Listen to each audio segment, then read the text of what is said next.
दोस्तों, आज हम एक बहुत ही माइंड बॉगलिंग चीज के बारे में बात कर रहे हैं। हम तारों को देखते हैं, इस विशाल यूनिवर्स को देखते हैं और हमें कई रहस्य मिलते हैं। इनमें से एक सबसे बड़ा मिस्ट्री है ब्लैक होल। ये स्पेस में ऐसी जगहें हैं जहां ग्रेविटी इतनी स्ट्रांग होती है कि कुछ भी बच नहीं सकता, लाइट भी नहीं। क्या आप ऐसी पावर इमेजिन कर सकते हैं? साइंटिस्ट्स कई सालों से इन डार्क जायंट्स को स्टडी कर रहे हैं। वो समझने की कोशिश करते हैं कि इनके अंदर और आसपास क्या होता है। ये कॉस्मिक मॉन्स्टर्स हमारे लिए क्या सीक्रेट्स रखते हैं? ये एक अननोन में जर्नी है, नॉलेज की एक ऐसी खोज जो हमारी अंडरस्टैंडिंग की लिमिट्स को पुश करती है और यूनिवर्स के ग्रैंड डिजाइन को धीरे धीरे सामने लाती है। अब अगर मैं आपसे कहूं कि कुछ साइंटिस्ट ने ब्लैक होल का इस्तेमाल करके बॉम्ब बनाने के बारे में सोचा था, हाँ, आपने सही सुना, एक ब्लैक होल बॉम्ब। ये किसी साइंस फिक्शन मूवी जैसा लगता है ना? लेकिन ब्रिलियंट माइंड्स ने सच में इस पर विचार किया है। उन्होंने सोचा, क्या हो अगर हम एक घूमते हुए ब्लैक होल की इमेंस एनर्जी लेकर उसे रिलीज कर सकें? ये कल बनाने के बारे में नहीं है, नहीं, ये एक कॉन्सेप्ट है, एक आइडिया जो डीप फिजिक्स पर बेस्ड है। ये सोच ही अपने आप में पावरफुल है, जो दिखाती है कि इंसान नेचर की सबसे बड़ी फोर्सेस को समझने और उन्हें कंट्रोल करने की कल्पना कैसे करता है। ये आइडिया कॉस्मिक फिनोमेना में मौजूद एनर्जी के शीर स्केल को हाईलाइट करता है।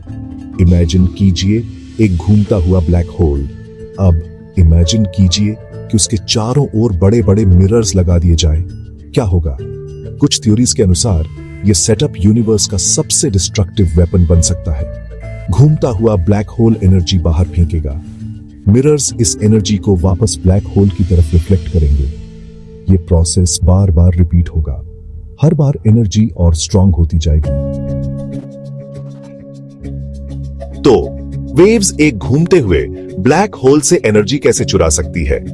इसका जवाब एक कमाल के फिनोमेनन में छिपा है, जिसे सुपर रेडियंस कहते हैं। ये एक की आइडिया है। सुपर रेडियंस तब होता है जब वेव्स, जैसे लाइट वेव्स या साउंड वेव्स भी, किसी घूमती हुई चीज से इंटरैक्ट करती है जो उन्हें अब्सॉर्ब कर रही हो। अगर वो चीज काफी तेज घूम रही हो तो कुछ कमाल का होता है। वेव्स अब्सॉर्ब होने पर कमजोर होने के बजाय असल में और स्ट्रांग हो जाती है। वो उस चीज से टकराकर या उससे गुजरकर उसकी कुछ स्पिन एनर्जी अपने साथ ले जाती है। इससे वेव्स पहले से ज्यादा पावरफुल हो जाती है। ये फिजिक्स का एक जादू जैसा है, स्पिन को ज्यादा स्ट्रांग वेव्स में बदलना।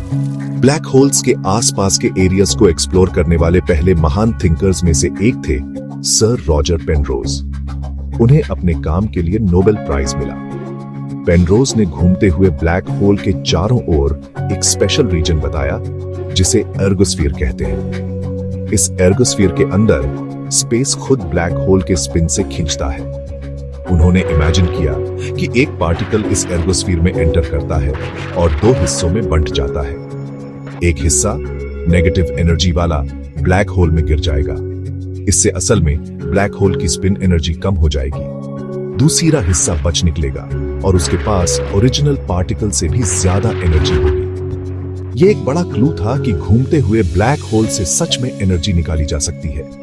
फिर 1971 में याकॉब जेल्डोविच नाम के एक फिजिसिस्ट को एक और ब्रिलियंट आइडिया आया। उन्होंने सजेस्ट किया कि सुपर रेडियंस सिर्फ ब्लैक होल्स के लिए नहीं है। उन्होंने कहा कि कोई भी घूमती हुई बॉडी जो वेव्स को अब्सॉर्ब करती है, सुपर रेडियंस दिखा सकती है। फॉर एग्जाम्पल, एक घूमता हुआ मेटल सिलेंडर भी ऐसा कर सकता है, अगर वो काफी तेज घूमे और सही तरह की वेव्स को अब्सॉर्ब करे। उन्होंने तो ये भी सोचा कि सुपर रेडियंस खाली स्पेस में भी हो सकता है, छोटे क्वांटम इफेक्ट्स की वजह से। इससे इन आइडियाज को टेस्ट करने की पॉसिबिलिटी खुल गई, बिना किसी असली ब्लैक होल के, जिसे लैब में लाना तो ऑफ कोर्स इम्पॉसिबल है। उनकी थियरीज ने फ्यूचर एक्सपेरिमेंट्स के लिए ग्राउंड वर्क तैयार किया। बाद में दो और साइंटिस्ट्स, विलियम प्रेस और सॉल ट्यूकोल्स्की, इन आइडियाज को और आगे ले गए। उन्होंने रियलाइज किया कि अगर आपके पास सुपर रेडियंस दिखाने वाला कोई सिस्टम है और आप उसके चारों ओर मिरर्स लगा दें तो कुछ ड्रामेटिक हो सकता है।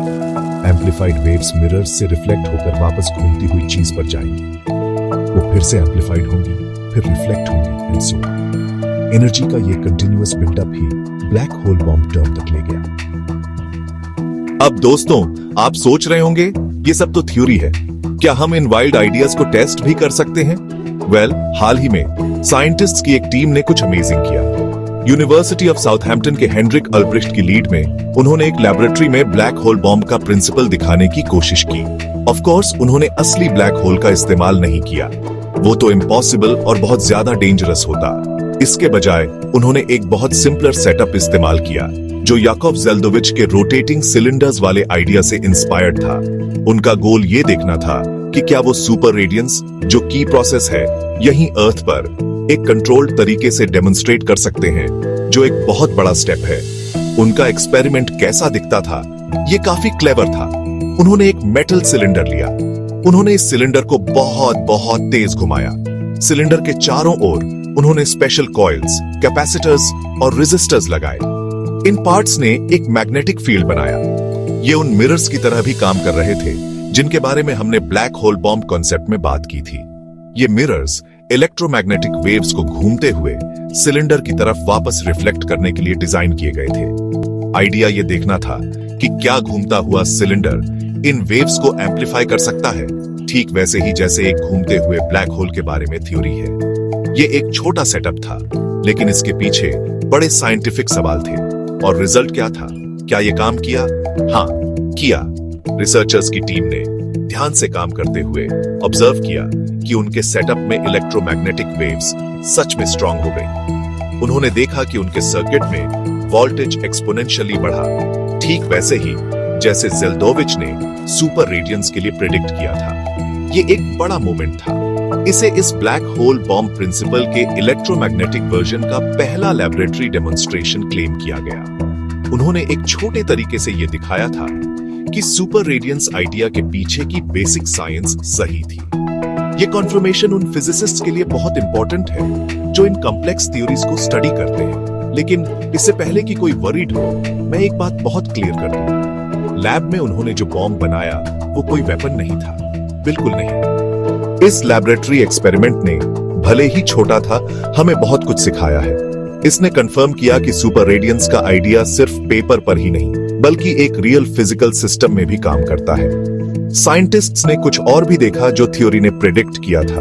उन्होंने पाया कि अगर घूमते हुए सिलेंडर ने अपनी बहुत ज्यादा रोटेशनल एनर्जी खो दी तो सुपर रेडियंस प्रोसेस रुक जाएगा, बॉम्ब अपने आप डिफ्यूज हो जाएगा। ये विक्टर कार्डोसो जैसे दूसरे फिजिसिस्ट्स द्वारा किए गए थियोरेटिकल वर्क का एक और इंपॉर्टेंट कंफर्मेशन था।